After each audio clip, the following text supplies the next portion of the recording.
Hello everybody, welcome back again. तो friends, आज के लेसन में भी हम सीखेंगे हमारे डेली रूटीन में ज़्यादातर यूज़ होने वाले इंग्लिश सेंटेंसेस। आई होप ये सारे सेंटेंसेस आपके डेली कॉन्वर्सेशन में ज़रूर यूज़फुल होंगे। वीडियो को एंड तक ज़रूर देखिएगा। तो चलिए स्टार्ट करते हैं वीडियो को फर्स्ट सेंटेंस से। आपके दोस्त कौन कौन है? Who all are your friends? Who all are your friends? क्या तुम चाय ले चुके हो? Have you had tea? Have you had tea? Next is आज कितनी कमाई हुई? तो गाइज इसे हम पूछेंगे how much did you earn today? How much did you earn today? अपना बैग उठाओ। Pick your bag up. Pick your bag up. हमने इस विषय पर लंबी बातचीत की, मतलब बहुत देर तक बातचीत की। We had a long discussion on this matter. We had a long discussion on this matter. कहाँ गिरे? Where did you fall? Where did you fall? मैं एक स्कूटी से टकरा गया। I bumped into a scooty. Bump into का मतलब होता है किसी चीज़ से टकराना।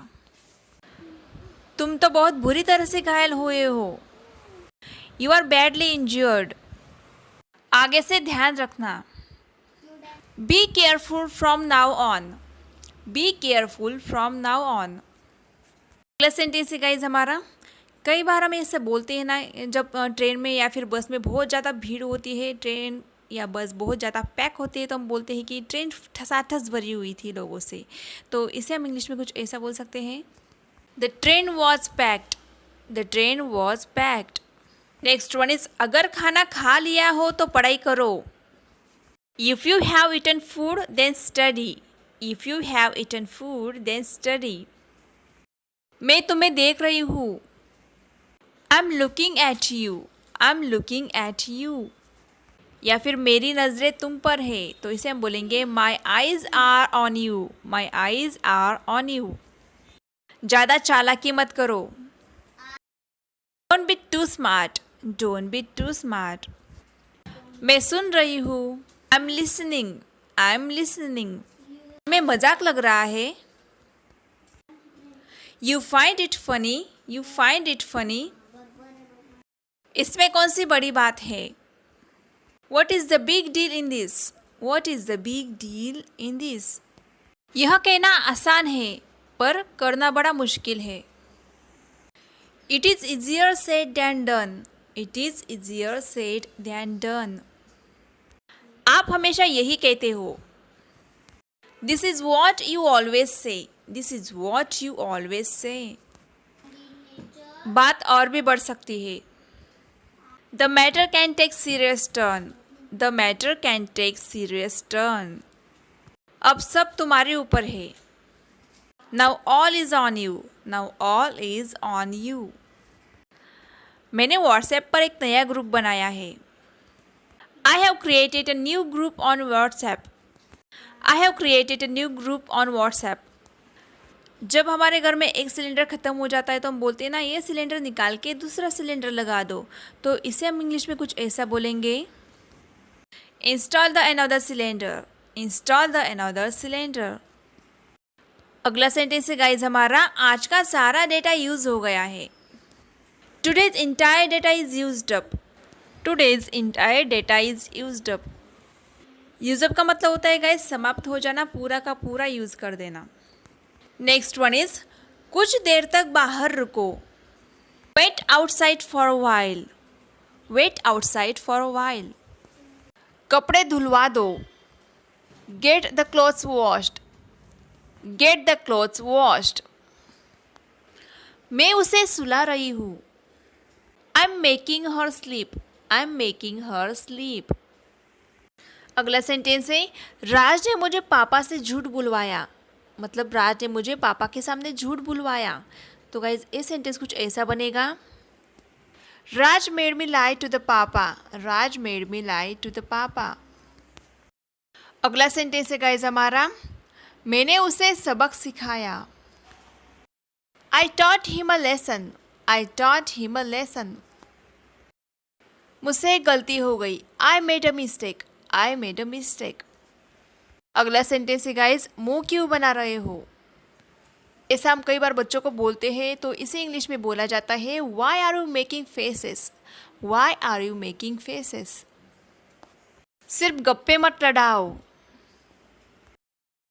Don't just gossip, don't just gossip. तुम तो इतनी सी बात पर गुस्सा हो गए, you got angry on such trifle. Trifle का मीन्स होता है गाइस छोटी मोटी बात, मामूली बात। मैंने उसकी सिफारिश की, I recommended him, I recommended him.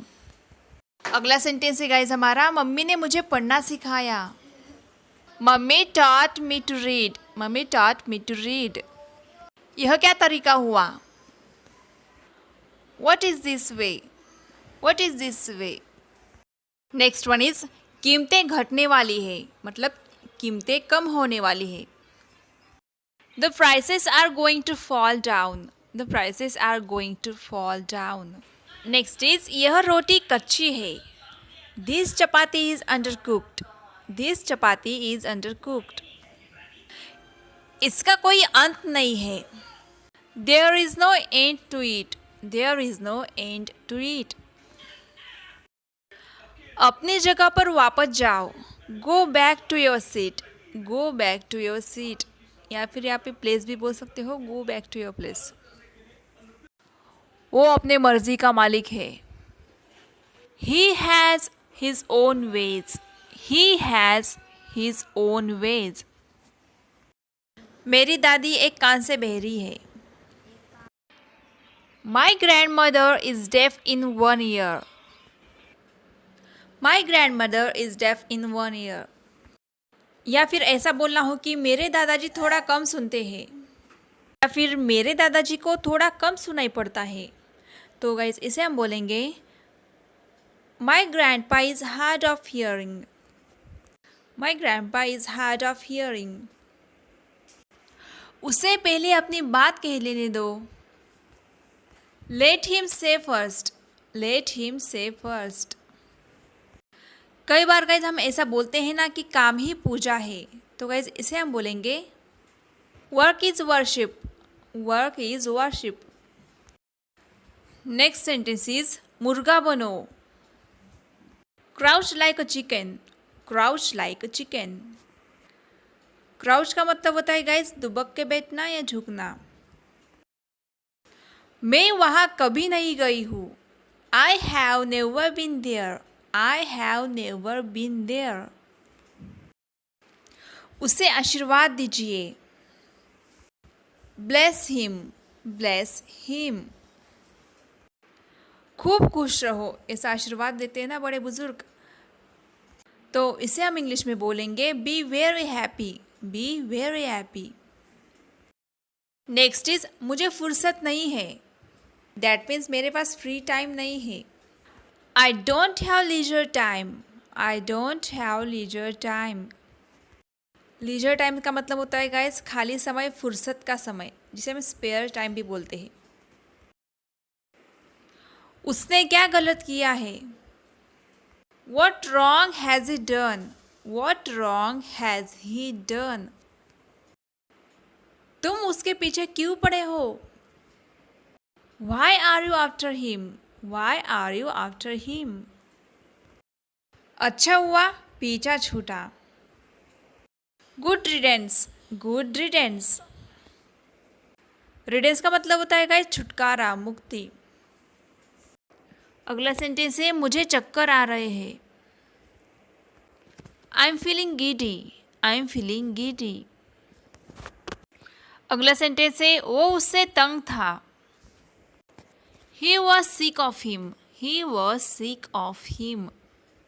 अगला सेंटेंस है वो बुरा नहीं मानेगा, He will not take ill of it. He will not take ill of it. या फिर आप इसे और एक तरीके से बोल सकते हो He doesn't mind.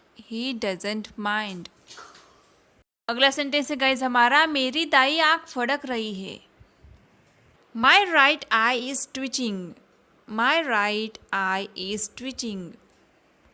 बस वैसे ही, just because, just because. Next one is मेरा गला खराब है. I have sore throat. I have sore throat. गुनगुने पानी से गरारे कर लो. Gargle with lukewarm water. Gargle with lukewarm water. मतलब क्या है तुम्हारा? What do you mean? What do you mean? वो अपने काम में व्यस्त है. He is busy with his work. He is busy with his work. मैं तब से यहीं पर हूँ. इसे हम बोलेंगे I have been here since then. I have been here since then. फिलहाल तुम यह कर सकते हो. For the time being, you can do this. Guys, फिलहाल के लिए इंग्लिश में for the time being इस फ्रेज का यूज़ किया जाता है. For the time being, you can do this. या फिर अगर आप ऐसा बोलना चाहते हो कि फ़िलहाल मैं कहीं और जा रही हूँ तो आप बोल सकते हो For the time being, I'm going somewhere else. For the time being, I'm going somewhere else. तो फ्रेंड्स आप भी For the time being इस फ्रेज का यूज़ करके एक सेंटेंस कमेंट बॉक्स में ज़रूर लिखिएगा. तो गाइज़ आज की वीडियो में बस इतना ही. आई होप ये वीडियो आपको ज़रूर पसंद आया होगा. अगर पसंद आया है तो प्लीज़ जाते जाते एक लाइक और कमेंट ज़रूर करके जाइएगा. मिलते हैं नेक्स्ट वीडियो में guys. Till then keep learning, keep practicing and keep watching my videos. Take care.